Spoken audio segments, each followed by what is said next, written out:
If you take an elite world-class soccer player and put them on, like, a standard heavy weightlifting routine, you might actually make them slower. Oh, yeah, entirely. They might genuinely get slower. Which sounds completely counterintuitive, right? Like you'd think more strength equals more speed. Yeah. But it turns out when an athlete reaches a certain level of physical development, just fighting standard gravity with metal plates is no longer enough to make them jump higher. Right. Or sprint faster, for that matter, because the human body is just, well, it's brutally efficient at adapting to stress. Yeah. Once a pro athlete spends a few years in a high-level strength program, their central nervous system essentially becomes bored by standard resistance training. Right, their body is just used to it. Exactly. Yeah. So to squeeze out even a millimeter of extra vertical leap or shave a fraction of a second off a sprint, you have to subject their physiology to mechanical tension that borders on the extreme. You really have to fundamentally rewire how they absorb and expel force. Yeah, that's exactly it. But figuring out exactly how to trigger that rewiring is where the scientific landscape gets incredibly murky. I mean, the fitness industry is completely flooded with different training modalities, right? Go completely. It's overwhelming. Everyone claims they have the definitive secret to explosive power. So we are going to cut through that noise today for you by unpacking a really dense, highly rigorous scientific paper. A fantastic paper, by the way. It really is. Our mission for this deep dive is to discover the absolute best way to build explosive lower body power. And we're pulling this directly from a landmark 2026 publication in the Journal of Sports Science and Medicine. Yes. The article, and bear with me, it's a bit of a mouthful, it's titled Comparative Effects of Training Modalities on Countermovement Jump Performance in Soccer Players, a Systematic Review and Network Meta-Analysis. The authors are Xusong, Tao Li, Weihuan Xing, and Zezhao Chen. And the scope of what Dong and colleagues put together here is just massive. I mean, they didn't just casually survey what players like to do in the gym. Right. They analyzed 29 randomized controlled trials involving 450 soccer players just to definitively rank 8 different training modalities. That is a ton of data to crunch. It is. And the goal of diving into this data isn't merely to see what routine produces the highest jump. We really want to understand the underlying neuromuscular adaptations. Right, the why behind it all. Exactly. We are looking at exactly how different physical stresses force the biological machinery of the human body to essentially upgrade itself. But, to figure out which of those modalities actually works, we can't just watch players in a game and guess. No, definitely not. Because a highlight reel header looks like pure magic on the pitch, but in a laboratory, we have to isolate the exact mechanism of that explosive movement, and that is where the counter-movement jump comes in. Yes, the CMJ. Which, to the untrained eye, it just looks like a standard vertical leap test, right? You dip down, you jump up. Yeah, it looks simple, but in sports science, the counter-movement jump is a highly scientifically validated proxy for overall lower limb explosive power. It's not just about jumping. Right. It isolates 2 really critical physiological traits. So first is the rate of force development, or RFD. Okay. This measures how fast your muscles can actually recruit fibers to generate their absolute maximum force, because you might have massive, incredibly strong leg muscles, but if it takes them a full second to reach peak force... You're going to lose every foot race on the pitch. Exactly. You're too slow. The game's already moved past you. Right. And then the second trait is the efficiency of the stretch shortening cycle. These 2 elements combined, they form the absolute foundation for rapid sprinting, hard tackling, instantaneous direction. Changes basically everything that makes an elite soccer player elite. So we can sort of visualize that stress shortening cycle by looking at the athlete's leg as like a highly engineered coiled spring, right? Wow. Specifically focusing on the tendons and fascia. I love that analogy. Because the counter movement jump isn't just measuring the physical thickness of that spring. It's measuring how rapidly the spring can compress downward to absorb kinetic energy and then instantly explode upward. Yes. The transition time is everything. Right. If the athlete dips down to jump and pauses at the bottom for even a fraction of a second, all that stored elastic energy just dissipates into the tissues as heat. Exactly. The neuromuscular system has to be highly trained to capture that elastic energy and use it to amplify the upward contraction. If the system is untrained, the jump is sluggish, regardless of how much sheer muscle mass the athlete is carrying around. So the central question for Dong and colleagues was basically to determine which specific gym routine builds the most efficient, rigid, and explosive spring. That's exactly the mission. But to find that answer, scientists run into a massive logistical problem with the fragmented data we have. Right, it's a huge headache. Because we have dozens of ways to train, plyometrics, heavy lifting, sprints, but not every study compares all these methods directly against each other. Very rarely do they, actually. Right. One study might compare jump squats to standard soccer practice. Another might compare heavy deadlifts to standard practice.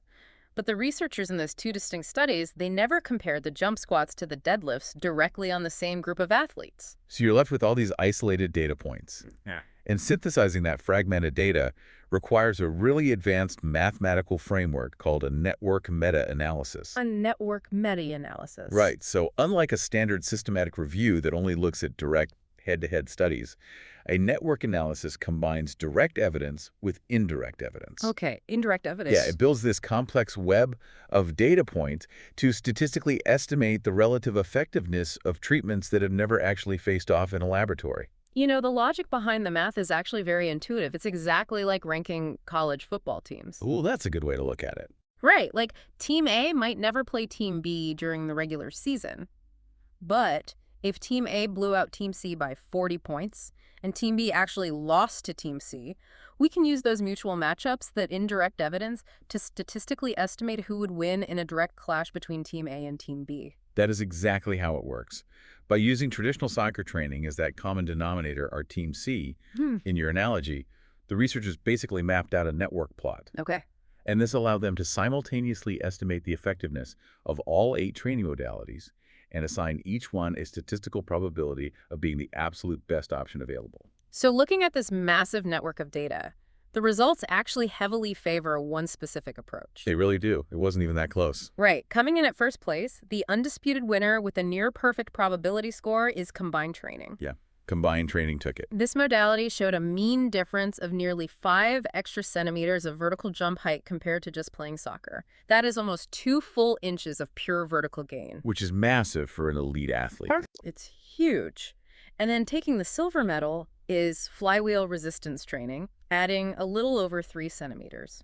And in third place is plyometric training, adding just under 3 centimeters. And the scale of that difference between first and second is really striking. Yeah. I mean, combined training nearly doubled the raw vertical gains of standard plyometrics. Wow. But it also highlights a fascinating absence from the podium. Oh, yeah. What about the popular stuff? High-intensity interval training, or HIIT, and traditional heavy strength training. They totally failed to show significant competitive improvements for explosive power. Which shocks people, because if you walk into any gym, interval training and heavy barbell squats are literally everywhere. Right. Everyone is doing them. But here's the thing. Interval training builds an incredible metabolic engine, right? It gives you the cardiovascular endurance to run for 90 minutes straight. But it does absolutely nothing to rewire the neurological firing rate for maximal instant force. Exactly. It's a totally different energy system. And on the other end, traditional heavy lifting, like standard strength training, it builds a massive baseline of pure force. But moving a heavy barbell is inherently slow. Right. You can't snap a 400-pound squat up in a millisecond. No, you can't. And that violates the principle of specificity. The counter-movement jump requires rapid force expression. If you only perform slow heavy lifting, you build a massive muscle that literally doesn't know how to fire quickly. Oh, wow. Yeah, the neurological pathways adapt to a slow velocity. So you build the capacity for force, but you completely neglect the velocity of the stretch shortening cycle. So you essentially build a massive, heavy tractor engine when what you actually need on the pitch is a sports car engine that redlines instantly. That is the perfect way to phrase it, yes. But knowing that combined training one isn't really enough, right? We need to isolate the biological mechanism. Like, we need to know why blending heavy strength training and high-velocity plyometrics alters human physiology so effectively. Well, combined training forces the body to adapt to both extremes of the power equation simultaneously. Okay, how so? So the heavy resistance training component, like a really heavy back squat, that creates micro tears and mechanical tension that increase the actual size and maximum force generating capacity of the muscle fibers. Okay, so you are building a larger engine. Right. But immediately pairing that with the plyometric component, the rapid bounding, the depth jumps, that trains the central nervous system to recruit those newly built muscle fibers instantaneously. Ah, so it's like upgrading the engine and the transmission at the exact same time. Exactly. The heavy lift gives you the horsepower, and the plyometrics ensure the drive shaft can actually transfer that massive power to the wheels instantly without braking. You kind of need both to win a drag race off the starting line. You absolutely need both. But then we have the silver medalist flywheel resistance training. And the physiology behind the flywheel operates on a completely different mechanical axis. Right, I was wondering about that, because flywheels are kind of weird machines. They are. A flywheel device abandons gravity and metal plates entirely. It relies completely on inertia. Okay. The athlete pulls a strap that's attached to a heavy metal disc to spin it. And as the strap unwinds and reaches the end of its length, the kinetic energy of that spinning disc forcefully pulls the strap and the athlete back toward the machine. Wait. So because it's using inertia instead of gravity, the machine is actually pulling you down faster than you would normally fall? Yes, exactly. So your muscles have to act as the brakes just to stop the momentum. That braking action is the entire core mechanism. It creates what sports scientists call eccentric overload. Eccentric overload, right? Yeah, the eccentric phase of a movement is when the muscle is lengthening under tension, like the downward motion of a squat. Right, yielding to the weight. With a flywheel, the muscles and tendons are forced to absorb extreme mechanical loads while actively lengthening to stop that violently spinning disc. It's like, okay, we can visualize those muscles and tendons like a heavy-duty bungee cord. Okay, I like that. If you just stretch a bungee cord slowly, it handles the tension fine. But if you attach a heavy weight to it and violently snap it down, the fibers of that cord have to braid themselves thicker and stiffer just to survive the sheer violent force of the snap. Yes. The flywheel is aggressively snapping the physiological bungee cord. It forces the tendons to become incredibly stiff and resilient. Wow. And that specific high-tension stimulus dramatically improves tendon stiffness and neuromuscular efficiency in a way that standard free weights simply cannot replicate. Because it's so much faster. Right. The central nervous system realizes that standard muscle recruitment just isn't enough to stop the flywheel's momentum, so it fires every available motor unit at once. It is a profound neurological shock to the whole system. Okay, so if combined training adds nearly 2 inches to a vertical leap and is statistically the most dominant method, the logical conclusion is that every single player on Earth should just drop what they're doing and do combined training, right? You would think so, but no. The paper's subgroup analysis reveals that biological age, sex, and competitive level completely change the prescription. Really? So it's not a silver bullet? Definitely not. The data explicitly warns against a one-size-fits-all solution. When the researchers isolated the data by those specific demographics, a highly nuanced picture emerged. Okay, what did they find? So for youth players under 18, males and Tier 2 developmental athletes, combined training did indeed rank highest. Makes sense. But for adult players over 18 and females, pure plyometric training actually took the top spot. Wait, really? Just pure plyometric? Yeah. And then for the elite national level, highly trained professionals, the Tier 3 athletes' flywheel resistance training was the undisputed #1. Okay, wait, hold on. If combined training is statistically the best overall, why wouldn't the absolute best players in the world, Tier 3 guys, use it? Shouldn't the best method work for the best athletes? It's a great question, and it comes down to a ceiling effect. A Tier 3 professional athlete has likely been in elite weight rooms lifting heavy metal for a decade. True. They are already monsters. Exactly. Their bodies are completely adapted to, say, a 300-pound back squat. Conventional gravity-based training, even a highly effective combined training protocol, it simply doesn't cross the physiological threshold required to force an adaptation anymore. Their bodies are just like, yeah, we've seen this before. Exactly. Their baseline strength and neural pathways are already so highly developed that their central nervous system is essentially undisturbed by standard mechanical tension. So to break through that plateau, they require a highly disruptive, almost violent neurological stimulus. Right. The aggressive, high-tension eccentric overload of the flywheel provides exactly that. It shocks a biological system that has essentially become totally immune to gravity. That perfectly explains the elite paradox. You have to subject the tissue to an entirely alien stressor. But looking at the adult and female subgroups where pure plyometric training won out over combined training, that requires a different biological explanation, doesn't it? It does. Because if combined training builds the engine and the transmission, why would adults benefit more from just doing the jump training alone, like skipping the engine building entirely? It really comes down to the prerequisite strength foundation that's required to safely absorb kinetic energy. Okay. The sports science literature strongly suggests that to truly benefit from intense plyometric training without injuring your joints, an athlete needs a base level of raw strength. Right. A commonly cited metric is the ability to barbell back squat 1.5 times your own body weight. Oh, wow. Yeah. And adult athletes, simply by virtue of their biological age and much longer training histories, they often already possess this foundation. Right. Their tendons and ligaments are already thick enough to handle the impact of the jumps. Exactly. Their bodies are perfectly primed to safely absorb the violent force of pure plyometrics and translate it directly into explosive power. They don't necessarily need the heavy lifting component of combined training to build the base first, because the base is already there. They already built the engine. Right.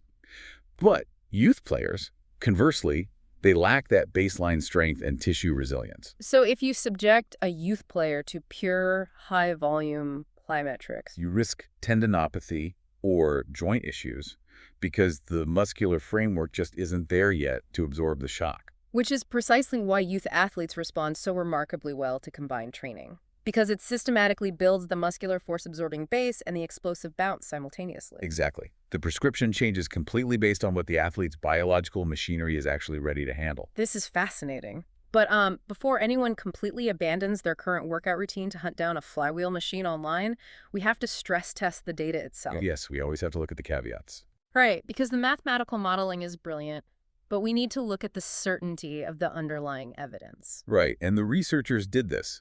They utilized the CINEMA framework, which stands for Confidence in Network Meta-Analysis, to grade the certainty of their findings. Okay.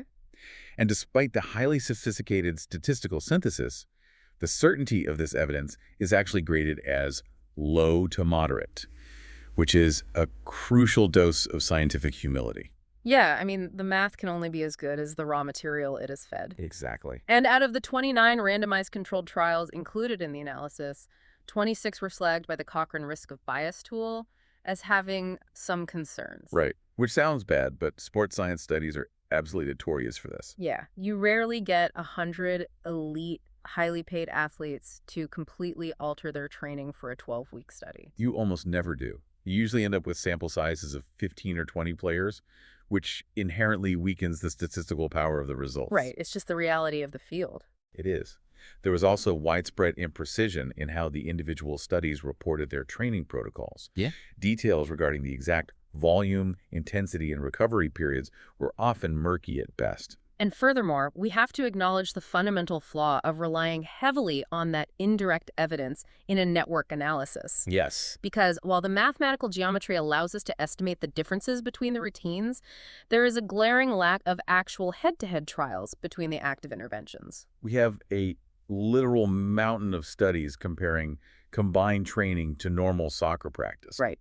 But we desperately need empirical data directly pitting combined training against flywheel training or flywheel against plyometrics on the exact same group of athletes in the exact same environment. Right, in the same room.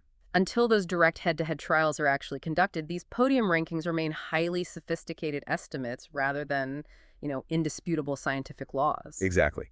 But synthesizing all of this, for anyone looking to build explosive lower body power, the overarching truth is still incredibly clear. Simply playing your sport or doing generic cardio is entirely insufficient. You must introduce a dedicated, highly specific neuromuscular stimulus. But, and this is the key, the adaptation only happens at the precise intersection of your current physical capacity and the specific mechanical stress you apply. You have to tailor the tool to your developmental stage. Exactly. Statistically, combined training is the best overall starting point for building explosive power. But if you are an experienced adult who can already squat heavy, you can likely safely lean into the sheer velocity of plyometrics. Right. And if you are a highly trained athlete, totally stuck on a performance plateau, you need to find a way way to induce eccentric overload, like with a flywheel, to shatter that physiological ceiling. You really have to shock the system at that level. Right. And this level of hyper-specific tailoring is what it takes to squeeze just a few extra centimeters of vertical jump out of a professional athlete. Good. Which leaves a really provocative thought to mull over regarding your own training. If the human body's adaptation response is this hypersensitive to biological age, gender, and current strength foundations, how much genetic potential are everyday amateur athletes leaving on the table by just sticking to generic, one-size-fits-all workout routines they downloaded off the internet? It's a huge question. Probably a lot of potential is wasted. Right. If elite gains require pinpoint precision, applying that same level of scientific scrutiny to our own training might unlock capabilities we didn't even know we had. Absolutely. Well, to explore the specific training protocols, the exact weekly frequencies, and dig into the rich subgroup data that breaks down exactly how these different modalities perform, we highly encourage you to read the full article by Dong and colleagues in the Journal of Sports Science and Medicine. It's definitely worth the read if you want to optimize your routine. It really is. Be sure to follow the channel and turn on notifications so you never miss our future deep dives into cutting-edge sports science, physiology, and beyond. Catch you next time.